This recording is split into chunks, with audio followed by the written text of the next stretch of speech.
Baik, selamat siang. Terima kasih, Bu Anis. Selamat ini untuk Bapak Ibu sekalian yang telah bergabung dalam komunitas inovator perkoperasian di Indonesia ini. Nah, kalau saya artinya sebagai pecinta koperasi, nampaknya harus berterima kasih ini kepada para pemrakarsa, anak-anak muda yang luar biasa, yang sedang mencoba menyiapkan inovator-inovator koperasi pada masa mendatang. Jadi kita patut berterima kasih pada ICCI ini. Baik Bapak dan Ibu, beberapa substansi kalau saya amati tadi sebenarnya sebagian sudah dicoba dijelaskan oleh Pak Firdaus, oleh Pak Deputi dan seterusnya. Tapi kira-kira, nah saya akan coba fokus pada beberapa hal gitu aja Bapak Ibu. Jadi yang pertama, kalau bisa dibantu di selanjutnya aja. Nah ini, baik Bapak Ibu. Kalau kita amati artinya begini Bapak Ibu. Kita mungkin lebih baik kalau materi selengkapnya nanti Bapak Ibu bisa lihat di draft RUU. Tapi apa yang beyond di belakang itu, di balik itu yang perlu kita ketahui secara baik. Jadi artinya kalau Bapak Ibu lihat artinya bahwa arah pengaturan di dalam RUU perkoperasian ini kira-kira bahwa RUU perkoperasian ini harus mampu memberikan lapangan bermain bagi koperasi. Ya. Nah, untuk itu maka kalau kita lihat adalah tapi sekaligus di samping juga bisa untuk lapangan bermain yang luas untuk koperasi juga tetap harus bisa menerapkan jati diri koperasi. Itu kira-kira koridor bermainnya. Yang berikutnya lagi, jadi tim termasuk Pak Firdaus itu adalah ini yang dijadikan beberapa koridor. Yang lain lagi adalah kita ingin memberikan penguatan kelembagaan dan usaha koperasi dengan mengembangkan ekosistem koperasi untuk mendukung tumbuh kembangnya usaha koperasi secara berkelanjutan. Sehingga pendekatan ekosistem menjadi salah satu pendekatan utama di dalam mengembangkan koperasi di dalam RUU perkoperasian ini. Jadi kira-kira seperti itu. Kemudian yang ketiga, kalau kita lihat bahwa RUU perkoperasian ini harus menjadi instrumen untuk modernisasi koperasi di Indonesia. Dan sekaligus dapat memberikan perlindungan bagi koperasi dan anggotanya, serta menjadi koperasi, serta bagaimana kita ingin mewujudkan pasal 33 Undang-Undang Dasar, bahwa koperasi dapat menjadi soko guru perekonomian nasional. Kalau kita sekarang ditanya, mana sih soko gurunya perekonomian nasional? Ya nggak akan muncul. Kalau lihat dari data PDB, ya justru malah para konglomerasi itu. Ya, para konglomerat itulah tadi soko gurunya. Padahal yang diharapkan oleh para pendiri bangsa ini, koperasilah sebagai soko guru perekonomian nasional. Jadi kalau soko guru paling nggak adalah apa? Kontribusinya adalah kalau bisa ya mendekati 50% lah. Kira-kira seperti itu, kontribusi terhadap PDB. Pada saat ini kontribusi terhadap PDB kalau dilihat kira-kira ya mungkin sekitar, kalau ini hitungan murni mungkin sekitar 0,7, 0,8% lah ya dari PDB nasional. Jadi masih sangat kecil, tetapi bukan berarti perannya kemudian kecil. Perannya koperasi sebenarnya besar di beberapa sektor, misalnya di usaha simpan pinjam. Di usaha simpan pinjam sebenarnya kontribusi PDB-nya sudah, kalau kita lihat artinya sudah bisa sekitar 30, ya sekitar 30%-an lah, lebih dari 30%-an di PDB di sektor keuangan, di luar perbankan umum, ya di luar perbankan umum. Kemudian yang keempat, kalau kita lihat RUU perkoperasian juga harus menjadi wacana pengarus utamaan koperasi dalam tatanan ekonomi, sosial, budaya masyarakat Indonesia. Mudahnya, koperasi itu harus menjadi gaya hidup masyarakat Indonesia. Nah, dan ini yang kondisi memprihatinkan anak-anak muda kita sekarang, termasuk saya kemarin mencoba menanyakan pada beberapa siswa kelas 6 SD misalnya, tahu koperasi nggak? Apa itu koperasi gitu loh ya. Nah, malah ditanya balik apa itu koperasi. Wah, cukup menyedihkan. Padahal di masa lalu orang tuh paling nggak mengenal koperasi. Minimal saya akan dapat jawaban adalah harapannya oh itu warung di sekolah misalnya. Minimal begitulah. Tapi ternyata tidak, malah pertanyaannya apa itu koperasi? Wah, ini sebenarnya menunjukkan, nah inilah bahwa koperasi itu menjauh dari gaya hidup masyarakat Indonesia. Dan ini ada teman-teman dari ICCA ini mau menggalang para generasi muda untuk menjadi kader-kader inovator, ini luar biasa kalau saya melihatnya. Kemudian yang kelima, bahwa RUU Perkoperasian harus menjadi momentum untuk bagi kita semua bisa mensosialisasikan koperasi secara luas dan merevitalisasi pemahaman masyarakat mengenai koperasi yang lebih positif. Serta kita ingin ini menjadi dasar untuk menata ulang, memformat ulang perkoperasian Indonesia. Jadi kira-kira seperti itu. Nah, inilah cara pandang dari bagaimana kita dalam rangka menyusun, membahas, dan ingin nanti dalam rangka kita ingin mengembangkan perkoperasian melalui regulasi yang disebut dengan Undang-Undang Perkoperasian yang akan datang. Jadi perlu saya sampaikan pada Bapak dan Ibu bahwa cara pandang ini akan menentukan. Cara akan menentukan adalah seperti apa wajah koperasi kita ke depan. Nah, cara pandang ini akan menentukan kita menjadi pribadi yang distingsi sebenarnya. Harapannya kira-kira seperti itu. Karena begini Bapak Ibu, ada banyak studi yang menunjukkan bahwa antara frustasi dan distingsi itu dekat sekali, tipis, ya. Bedanya cuma tipis. Jadi saya beri ilustrasi yang mudah. Orang disebut frustasi kalau dia tahu sesuatu itu sulit, dia tahu bahwa itu potensi berhasilnya tidak besar. Tapi kalau orang frustasi cenderung akan bilang, ya, dan saya yakin itu akan gagal. Sehingga ya untuk apa saya lakukan, sudah yakin akan gagal. Itu cara pandang orang frustasi. Kalau cara pandang pribadi-pribadi yang punya distingsi akan berbeda. Oh, saya tahu itu sulit. Saya tahu itu potensi gagalnya besar atau potensi berhasilnya kecil. Tapi saya akan berjuang untuk mewujudkan itu. Saya pasti bisa memberikan kontribusi. Kalau seandainya gagal pun, itu adalah saya memberikan satu anak tangga untuk mewujudkan hal itu. Nah, kira-kira itu cara pandangnya orang yang punya distingsi. Kira-kira seperti itu. Nah, distingsi inilah menjadi kunci dalam membangun koperasi Indonesia menjadi koperasi yang sehat, kuat, mandiri, dan tangguh. Kira-kira kalau saya melihatnya kira-kira seperti itu. Dan saya yakin Bapak Ibu yang hadir yang mengikuti programnya ICCA ini, saya yakin adalah sebagai pribadi-pribadi yang distingsi. Karena apa? Paling nggak adalah mau untuk melakukan perubahan, mau untuk belajar lebih lanjut, dan seterusnya. Kira-kira seperti itu Bapak dan Ibu. Mungkin bisa dilanjutkan di gitu berikutnya. Nah, sehingga kalau kita lihat substansi pengaturannya Bapak dan Ibu di dalam RUU itu paling tidak adalah kalau kita lihat adalah apa sih isinya? Kita ingin mengenalkan, ingin mengakui, ingin merekognisi praktek koperasi yang baik.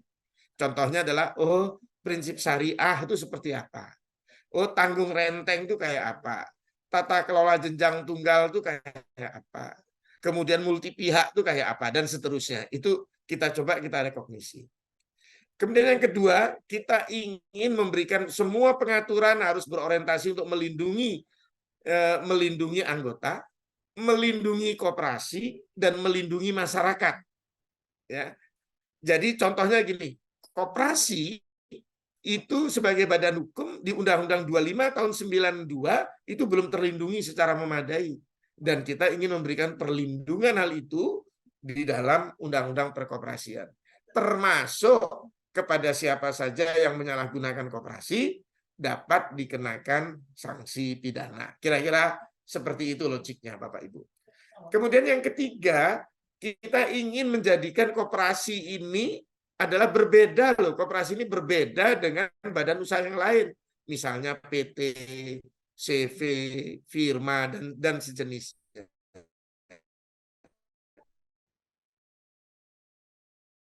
Koperasi itu punya jatuh diferensiasinya. Kira-kira itu yang akan ditonjolkan di dalam kelembagaan dan usahanya koperasi. Kira-kira seperti itu Bapak Ibu. Kemudian yang keempat adalah penciptaan lapangan bermain yang adil bagi koperasi. Nah, jadi kalau Bapak Ibu lihat, misalnya kita lihat misalnya di sektor keuangan. Perbankan yang dimiliki oleh cuma segelintir orang dengan nasabah yang sebenarnya adalah kelompok menengah ke atas, itu pun dapat perlindungan ekosistem yang baik.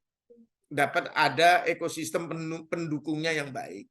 Seperti LPS, seperti dia diawasi oleh OJK, ada apa tadi sudah dijelaskan oleh Pak Deputi, ada komite KSSK dan seterusnya. Nah, ini kita ingin adalah bahwa ini juga harus ada koperasi yang bergerak di usaha simpan pinjam harus dapat perlakuan yang sama. Sehingga kita harapkan dalam 3-4 tahun ke depan ini semua ekosistem koperasi, terutama dimulai dari usaha simpan pinjam, itu mulai terbentuk. Kira-kira seperti itu Bapak dan Ibu. Kemudian yang kelima, kalau kita lihat inovasi dan pengembangan koperasi, ini dengan menggunakan pendekatan ekosistem, kita bagaimanapun yang namanya teknologi itu sekarang udah merambah, dan ini dalam bentuk digitalisasi koperasi menjadi keniscayaan, dan ini harus diatur. Dan yang paling penting lagi adalah kita ingin mengatur bahwa simpanan koperasi itu dapat ditransaksikan supaya koperasi itu bisa melaksanakan sistem pembayaran secara mandiri. Kedepannya kira-kira hal-hal seperti itu. Nah, meskipun semangat perubahannya sangat besar, tapi kita perlu menjaga kesinambungan pembangunan koperasi dan keselarasan dengan undang-undang lain. Jadi misalnya kalau sekarang ini paling nggak di tahun 2023 lah, ini paling tidak ada Undang-Undang Nomor 1 mengenai KUHP. Ada Undang-Undang Nomor 4 mengenai pengembangan dan penguatan sektor keuangan. Ada Undang-Undang Nomor 6 berkaitan dengan Cipta Kerja. Nah, Undang-Undang Perkoperasian ini harus mampu selaras dan bila perlu adalah dalam beberapa kasus dia diharapkan bisa menjadi penyelaras antara satu undang-undang dengan undang-undang yang lain. Sebagai contoh begini, di Undang-Undang Cipta Kerja, Bapak dan Ibu, itu ada namanya ketentuan bahwa koperasi dapat melayani masyarakat yang bukan anggota sepanjang dia memiliki kelebihan kapasitas. Nah, sebaliknya di Undang-Undang P2SK, di Undang-Undang Pengembangan dan Penguatan Sektor Keuangan dinyatakan koperasi tidak boleh melayani yang bukan anggota, sifatnya harus tertutup. Jadi cuma dari, untuk, dan oleh anggota. Nah, Undang-Undang Koperasi menjadi penyelarasnya. Jadi artinya apa? Oh, di sektor real, di sektor keuangan, koperasi boleh melayani anggota maupun bukan anggota. Sepanjang dia punya kelebihan kapasitas, silahkan layani yang bukan anggota. Jadi berlaku Undang-Undang Cipta Kerja. Tapi untuk usaha simpan pinjam yang sifatnya tertutup, jadi usaha simpan pinjam yang sifatnya dari, untuk, dan oleh anggota, itu adalah bersifat tertutup. Jadi tidak melayani yang bukan anggota. Jadi perannya RUU Koperasi ini adalah untuk menyeimbangkan hal itu. Hal yang lain misalnya, di Undang-Undang P2SK, ada beberapa ketentuan pidana. Pidana kalau mengacu kepada Undang-Undang Perbankan, maka sanksi pidananya begitu beratnya. Ancamannya 5-15 tahun rata-rata. Tapi kalau kita menggunakan adalah Undang-Undang Nomor 1 tahun 2013 mengenai LKM, itu ancamannya 1-3 tahun. Nah, hal ini menjadi berbeda dengan KUHP nasionalnya.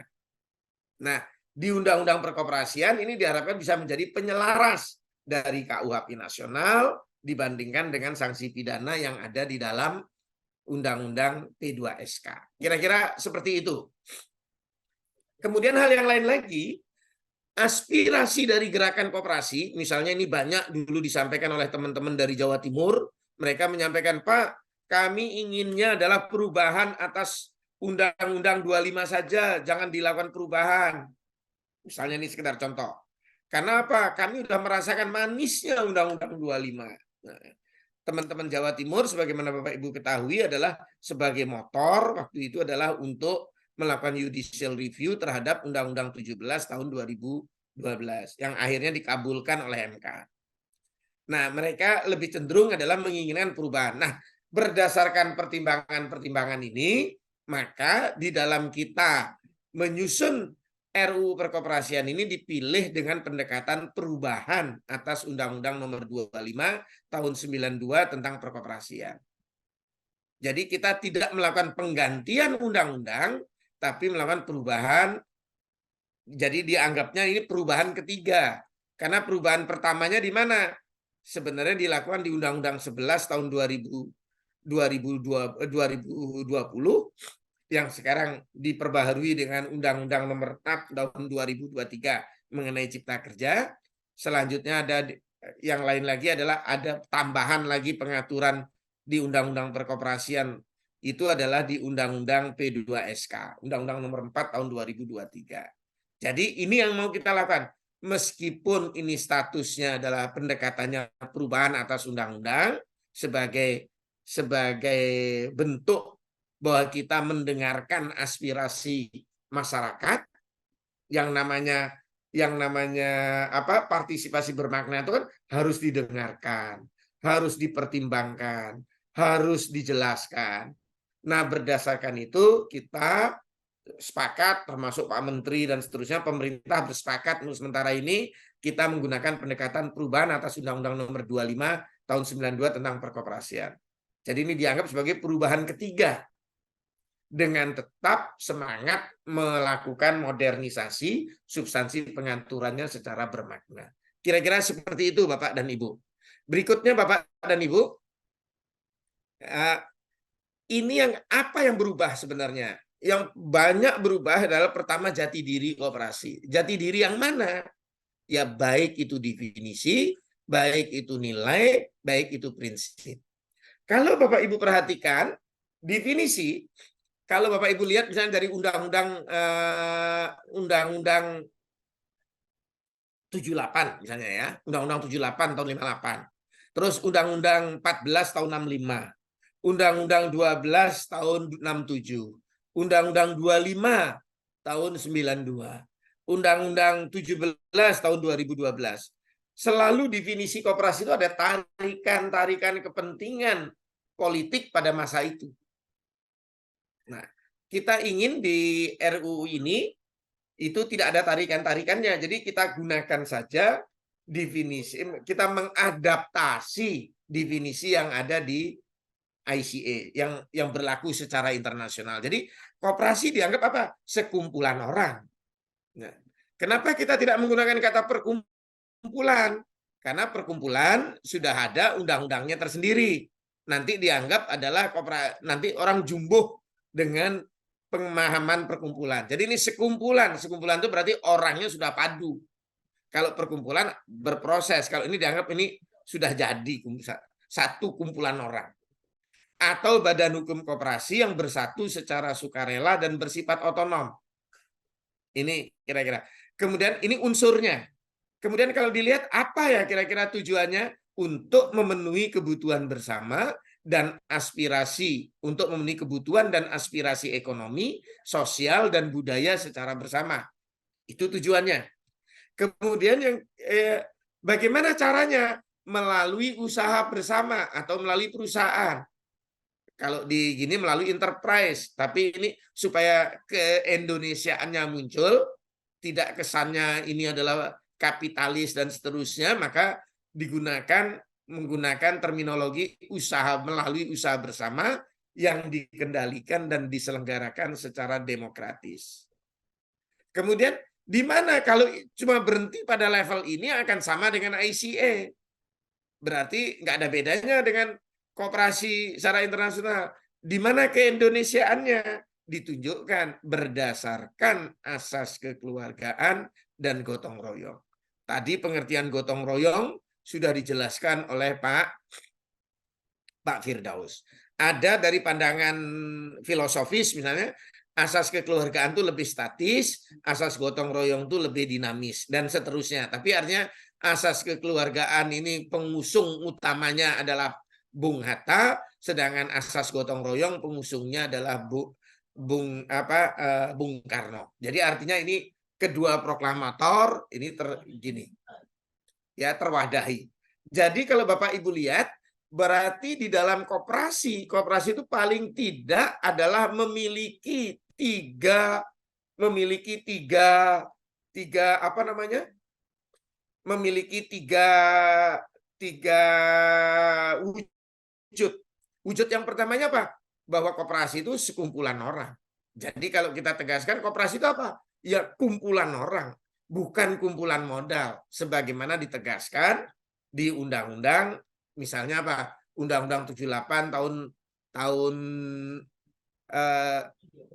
58, kemudian undang-undang apa 14 tahun 65 maupun undang-undang 12 tahun 67. Kira-kira seperti itu Bapak dan Ibu. Nah, ini yang mau kita, jadi ini kumpulan orang. Yang mau ditekan kumpulan orang, bukan kumpulan modal. Kalau dulu itu ditegaskan di dalam undang-undang, di dalam definisi yang lama. Kemudian yang kedua, wujudnya dia yang kedua Pak, dia badan usaha bersama atau yang kita sebut mudahnya adalah perusahaan. Jadi kalau cuma kumpulan orang itu paguyuban, bukan koperasi. Kalau koperasi di samping orangnya kumpulan orang juga harus ada usahanya, harus ada perusahaannya.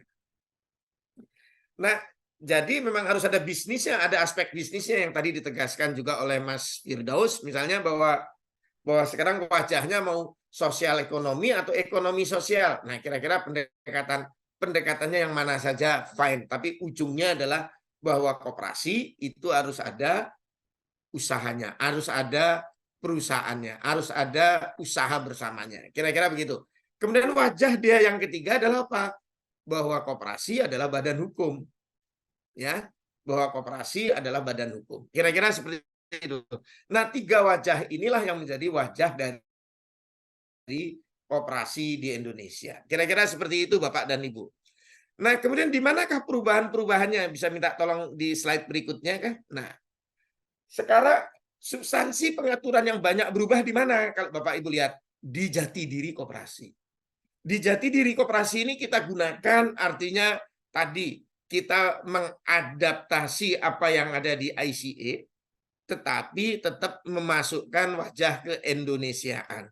Memasukkan adalah nilai-nilai yang keindonesiaan. Jadi misalnya, tetap ada asas kekeluargaan dan gotong royong. Kemudian kalau dia dinilai misalnya ada tambahannya di samping nilai-nilai yang ada di dalam ICA juga ada kebaruan, misalnya begitu. Nah, ini bentuk bahwa kita kebaruan ini adalah kita ingin mendorong bahwa siapapun yang memberikan sebagai inovator, sebagai inisiator, sebagai apa harus dapat pengakuan. Itu yang nanti mau menjadi bentuk kenapa di nomor 3 di keanggotaan itu dibedakan. Ada anggota biasa, ada anggota pendiri. Anggota pendiri itu adalah bagian dari pengakuan kepada itu. Hak-haknya sama, tetapi bahwa dia ada hak yang artinya pengakuan bahwa dia itu dulu udah berjuang memulai sesuatu. Kira-kira begitu Bapak Ibu. Nah, ini yang pertama jati diri koperasi itu banyak berubah. Jadi kalau Bapak Ibu lihat mungkin nanti dari pasal 1, pasal 2, pasal 3, pasal 4, pasal 5, pasal 6. Nah, kira-kira seperti itu. Dari Undang-Undang 25 itu kemudian di-adjust, ya, diubah, disesuaikan sesuai dengan jati diri koperasi yang diakui secara internasional tapi tetap memiliki nuansa keindonesiaan. Yang kedua kemudian kelembagaan.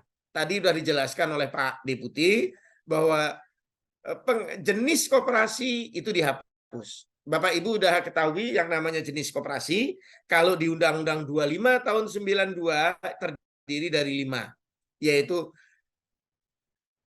koperasi produsen, koperasi konsumen, koperasi pemasaran, koperasi jasa, dan koperasi simpan pinjam. Kalau dilihat dari semangat waktu menyusun penjenisan koperasi di tahun 92, koperasi simpan pinjam by design adalah closed loop. Ya, by design dia adalah hanya melayani dari, untuk, dan oleh anggota. Tidak melayani yang bukan anggota. By design, Bapak Ibu. Dibukanya di mana? mulai terbuka Pandora ini di PP 995. Karena kemudian apa? Oh, boleh sebelum dia menjadi anggota, dia coba dulu namanya calon anggota. Justru itu yang kemudian menjadi titik celah masuknya beraneka ragam penyimpangan. Padahal ini bagian dari penerapan prinsip koperasi sebenarnya. Orang tuh dididik dulu.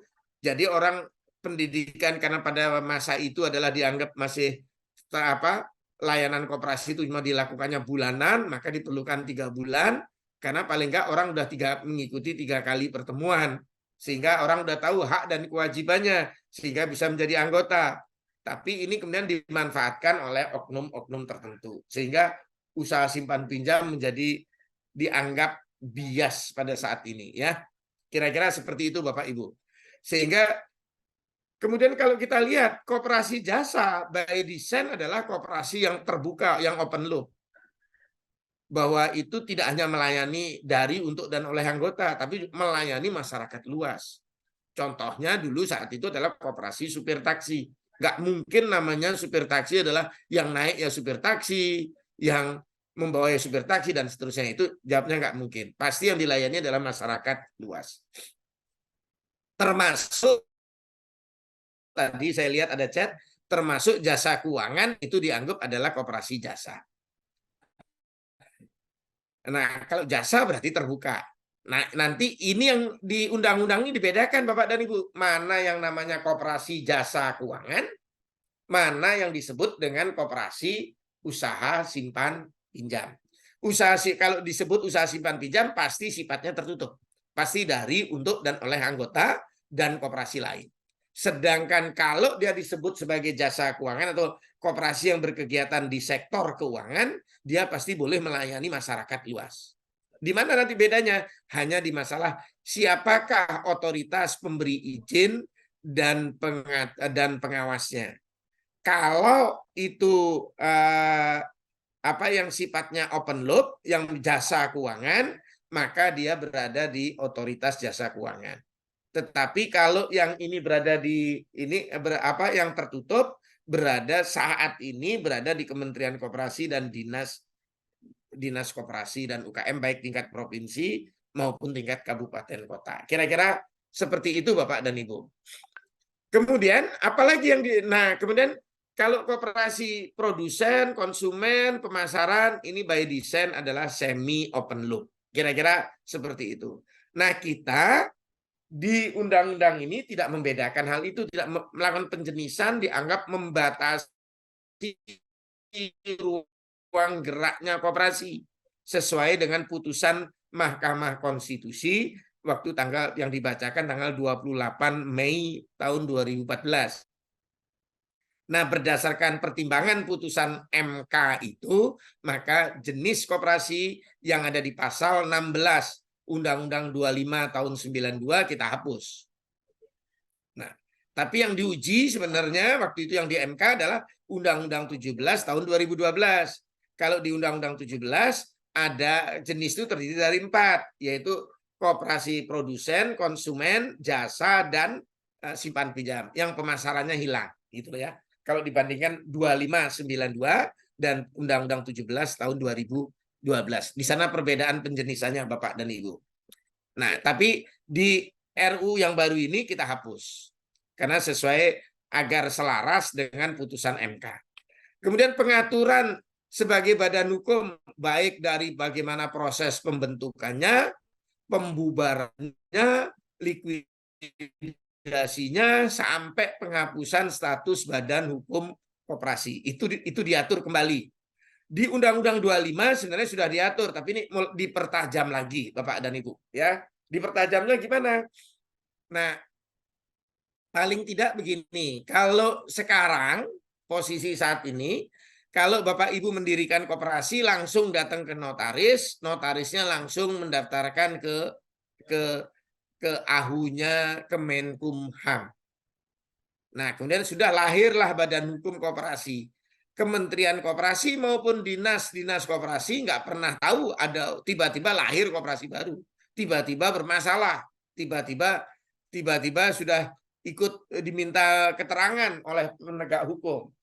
Seringkali itu yang terjadi Bapak Ibu. Nah, maka dan seringkali juga akta-akta pendirian, akta perubahan, akta itu banyak yang sering kali adalah tidak sesuai dengan ketentuan yang diatur dalam undang-undang.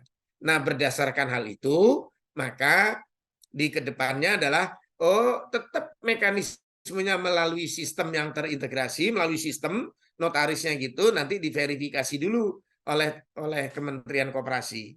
Setelah bersih, oke, baru kemudian disahkan, tinggal disahkan oleh Kementerian Hukum dan HAM, badan hukumnya, termasuk penghapusannya. Nanti kira-kira seperti itu Bapak dan Ibu. Yang ketiga, keanggotaannya. Kalau di Undang-Undang 25 itu ada anggota dan anggota luar biasa. Nah, kita anggota luar biasa itu sering menjadi celah untuk orang memainkan apa itu makna anggota. Nanti bisa bayi dianggap anggota luar biasa. Nah, ini untuk menghindari hal itu, maka kita membedakannya adalah anggota dan anggota pendiri. Nah, anggota pendiri ini adalah bagian dari pengakuan, penerapan nilai pengakuan kepada pendiri koperasi. Kira-kira seperti itu Bapak dan Ibu. Hak-haknya sama, ya Bapak Ibu. Nah, kemudian yang keempat adalah perangkat organisasi. Apa yang diatur di sini? Kemudahan rapat anggota, boleh delegasi, boleh daring, boleh luring, boleh macam-macam, gitu loh. Kita atur kondisinya, kemudian persyaratannya sehingga sahnya sebuah rapat anggota seperti apa. Tapi mudahnya adalah kemudahan rapat anggota, karena ternyata adalah koperasi itu ada yang beranggotakan 700.000, ada yang beranggotakan 200.000, yang kemudian pelaksanaan rapat anggotanya perlu diatur seperti apa. Sistem delegasinya kayak apa. Nah, kira-kira seperti itu Bapak Ibu. Kemudian juga ada pilihan jenjang 2. Jenjang 2 itu artinya gini, bahwa di dalam perangkat organisasi kan ada rapat anggota, forum pengambilan keputusan tertinggi. Biasanya forum ini menunjuk dua perangkat organisasi yang penting. Yang pertama adalah pengurus, yang kedua adalah pengawas koperasi. Nah, ini yang disebut dengan jenjang 2. Tapi kedepannya adalah boleh koperasi memilih jenjang tunggal. Nah, jenjang tunggal itu adalah apa? Koperasi, rapat anggota. Cuma perangkatnya berarti terdiri dari rapat anggota dan pengurus. Pengurusnya kemudian boleh menetapkan pengelola. Cuma Bapak dan Ibu, ini adalah kalau menerapkan jenjang tunggal, maka koperasi wajib punya pengelola. Nah, pertanyaannya apakah pola jenjang tunggal ini adalah baru di RU ini? Jawabannya tidak. Kalau Bapak Ibu pahami, ini di penjelasan pasal 38 Undang-Undang 25 tahun 92 sudah mengatur hal itu. Hanya itu sumir. Nah, sekarang ini dari penjelasan diangkat menjadi norma. Kira-kira seperti itu yang jenjang tunggal, supaya tidak menimbulkan pro kontra. Jadi kalau Bapak Ibu nanti ada yang menanyakan, wah ini ngawur orangnya bikin gitu jenjang tunggal. Jenjang tunggal itu sudah dikenal di Undang-Undang 25 tahun 92, pasal, tolong dilihat di penjelasan pasal 38. Nah, di sini juga dijelaskan apa? Tugas dan tanggung jawab pengurus, pengawas, serta pengaturan pengelola itu seperti apa. Dan maaf, ini bukan pengawas saja, ini maksudnya Dewan Pengawas Syariah yang paling belakang ini. Yang dimaksud adalah serta pengaturan pengelola dan Dewan Pengawas Syariah. Bukan pengawas saja, tapi Dewan Pengawas Syariah. Itu yang ditambahkan. Karena di Undang-Undang 25 belum diatur. Sebenarnya sudah diatur enggak itu? Diatur di perubahan pertama, yaitu menggunakan Undang-Undang Cipta Kerja. Ya. Kemudian yang kelima, Bapak dan Ibu, itu adalah ketentuan mengenai modal, utang, dan dana kemitraan.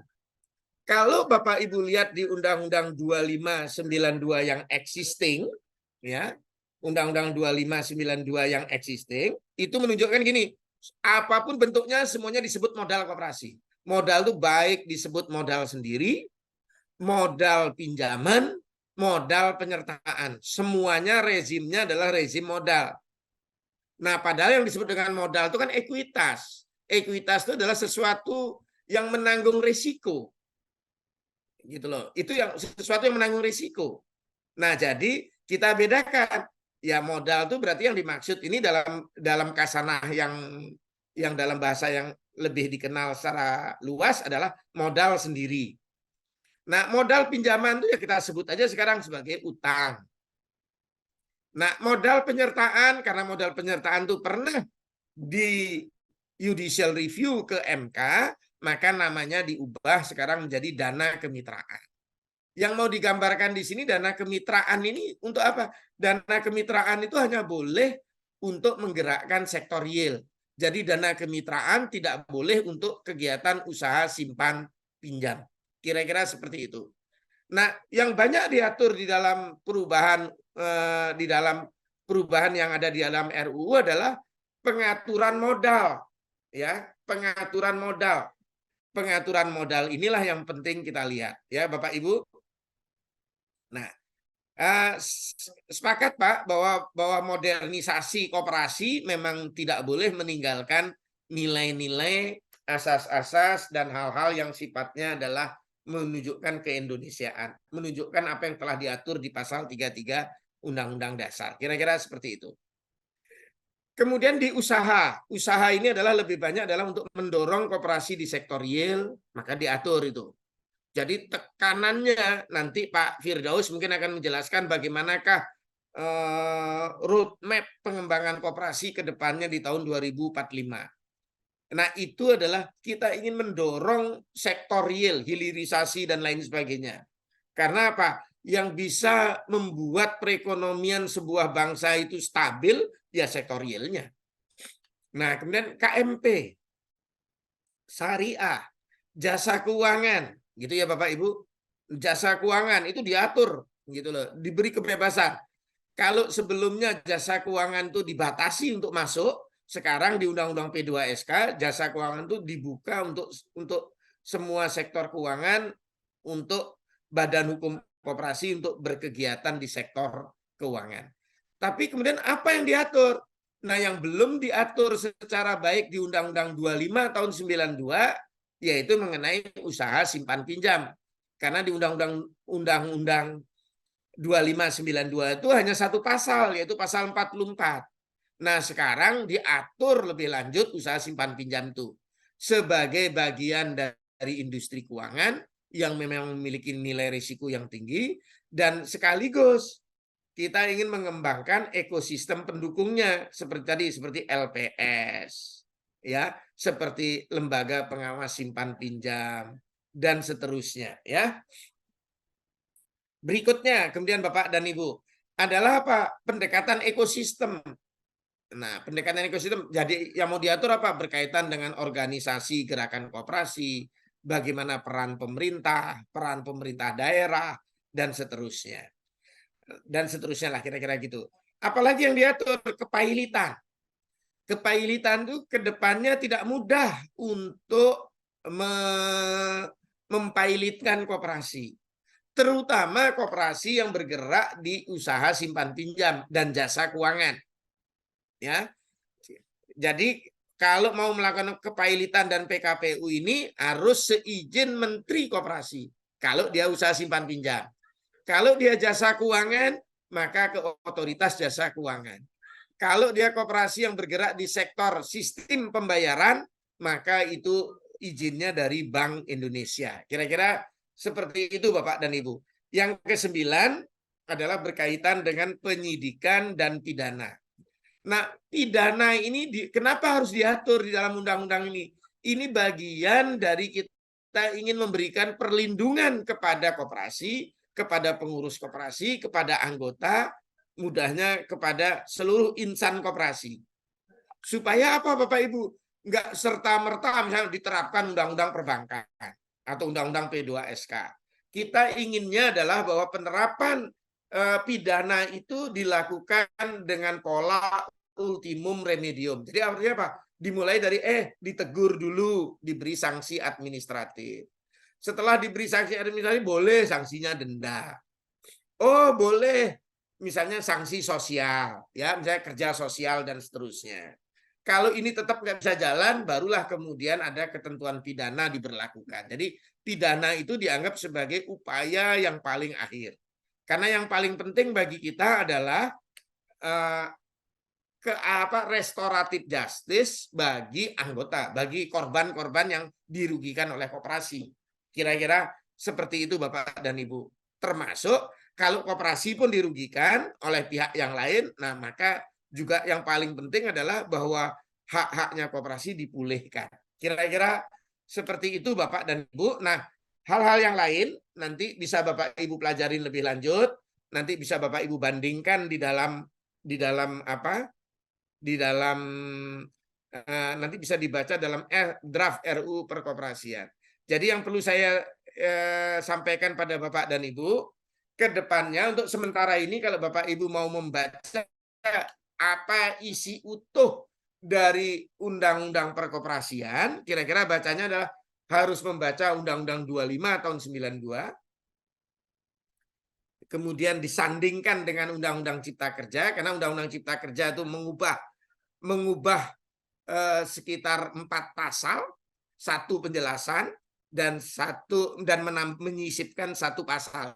Jadi ada 6 pasal yang disesuaikan oleh Undang-Undang Cipta Kerja, dan ada 1 pasal yaitu pasal 202 di Undang-Undang P2SK yang mengatur mengenai koperasi di sektor jasa keuangan. Kira-kira seperti itu. Kemudian yang ketiganya baru Bapak Ibu baca RUU Perkoperasian. Nanti Bapak Ibu akan dapat pandangan utuh mengenai Undang-Undang Perkoperasian yang akan berlaku ke depannya. Kira-kira seperti itu Bu Anis.